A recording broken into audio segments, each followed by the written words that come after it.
So my name's Nancy Cheney. I formerly served as mayor and on city council prior to that. I haven't been privy to all the details of what's being proposed now. It's called the Tiger 8 grant, and I know at least one of our city council members has expressed optimism that this proposal is a winner for the city, meaning that he anticipates it will be successful. Whether in whole or part, I can't say. I would encourage all of you who may not have done so yet to take a look at the city's website. You've heard mentioned several times here, and in particular read the City Council resolution, I think it was 2007-30. Linda Paul carried it as a then council member, and it was supported 5-1 by our city council. Among those supporting that, which said all the reasons the city and the elected officials representing it favor a non-motorized bridge at this point, and exclusively non-motorized bridge, was, it's talking about the whole of the city, the importance of the activities that go on along 3rd Street and proximal to it. So take a look at that and see the reasons articulated for not wanting motorized traffic coming through this point. Among those supporting it is our then City Council President, Bill Lambert, and we also have the nay vote came from John Weber. So those two folks are still serving in local government, and you might anticipate asking the mayor why he has changed his opinion at this point. The other thing to look at is the grant proposal itself and what's a possibility there. I think it's informative to take a look at that long roster of people who support organizations that have supported this proposal. And I think the idea about being supportive of multimodality, meeting the needs of all users in all capacities, is something that's very saleable. The idea about complete streets, accommodating all users safely, that's very saleable too.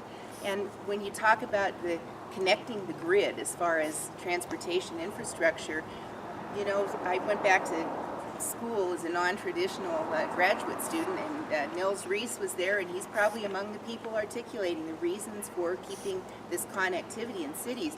But when you bring experts in those fields, people from Safe Routes to School or Smart Growth or other kinds of organizations, you bring them out here, Idaho Transportation Department, and you show them what the particular circumstances of this street are, it doesn't make sense here.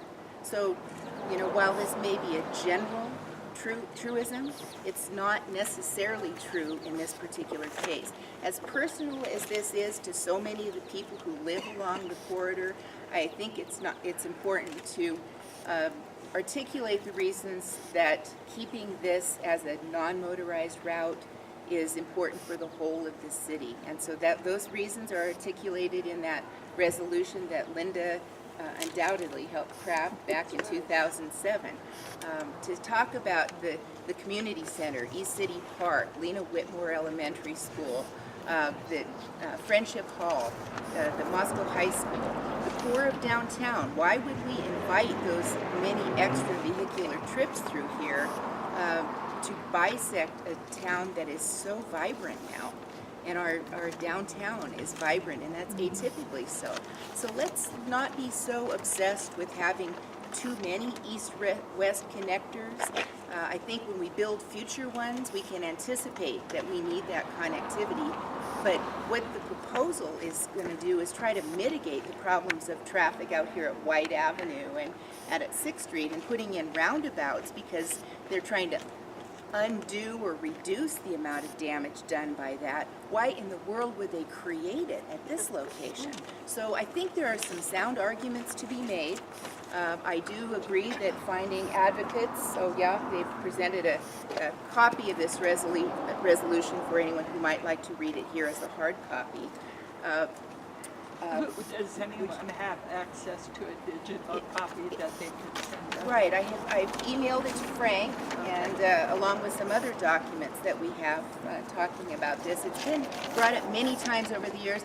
I agree with Joanna about the comprehensive plan that the city has, but I think as you look at the input from the 27 meetings you attended, and at least as many that I attended, the idea about bicycle pedestrian safety and connectivity, about accommodation for people with disabilities, all of that is spelled out over and over again in as many chapters as we could fit it into that plan. So it's not just about transportation, it's about quality of life and the attributes that are good for our businesses, are good for our neighborhoods, and keeping people healthy, allowing people of all abilities to be able to come and go safely, and our kids to get to and from school, for heaven's sakes.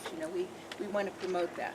But Linda. somewhere between 2007, when we adopted this, and 2012 or 13, when the multimodal transportation plan was passed, we had a total change of attitude by those planners in the transportation plan, so that the street standards for 3rd Street would be a minor arterial, 35 miles per hour speed limits, and some other things that I don't want to go into, but really, it's a terrible idea. It has not improved with age.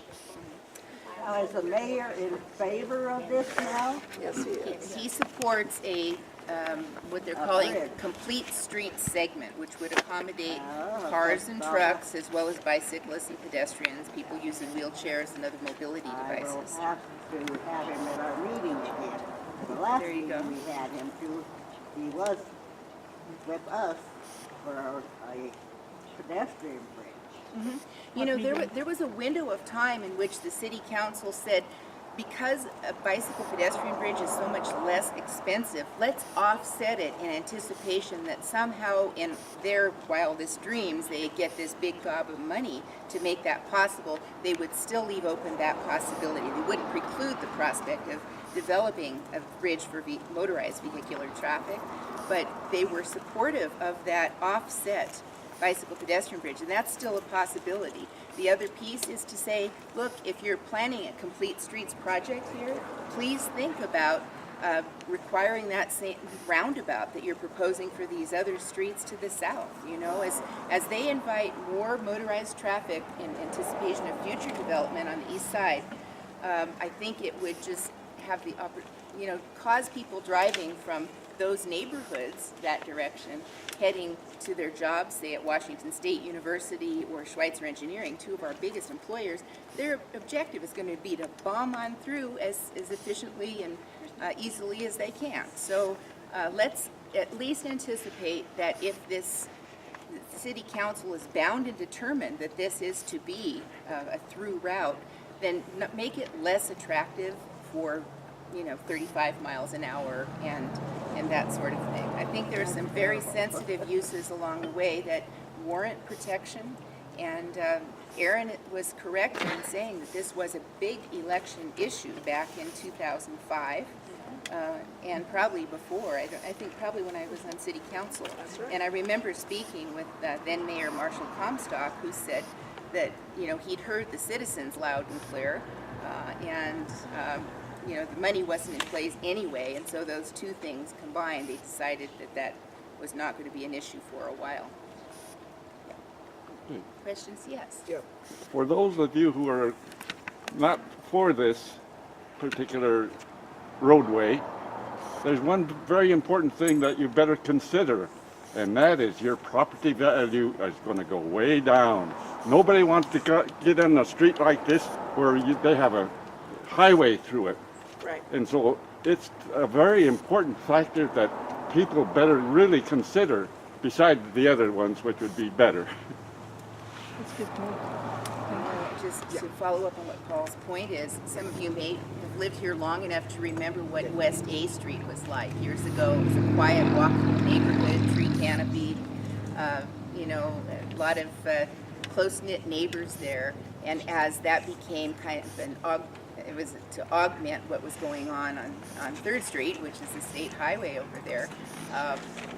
As people started using that as a thoroughfare, they became rental, low-income apartments, and it's certainly not a walkable neighborhood. And the longtime residents, as far as I know, have gone away. I don't see them anymore. Maybe they've just died. Maybe it's a generational thing. I'm not sure. But I remember what a lovely street that was at one time. And when it became a thoroughfare, it completely lost any of that flavor. So, you know, I hope that we can preserve this neighborhood. And as I say, as personal as it is for many of us, I don't live in this immediate vicinity, but for many of you who do, I think it's still vital that we articulate what the bigger picture is and what this means.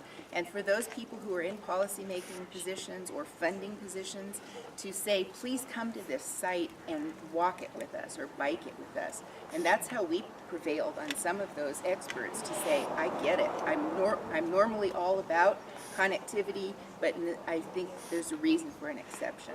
So articulate that to the people you encounter in those ways. I have 3 questions.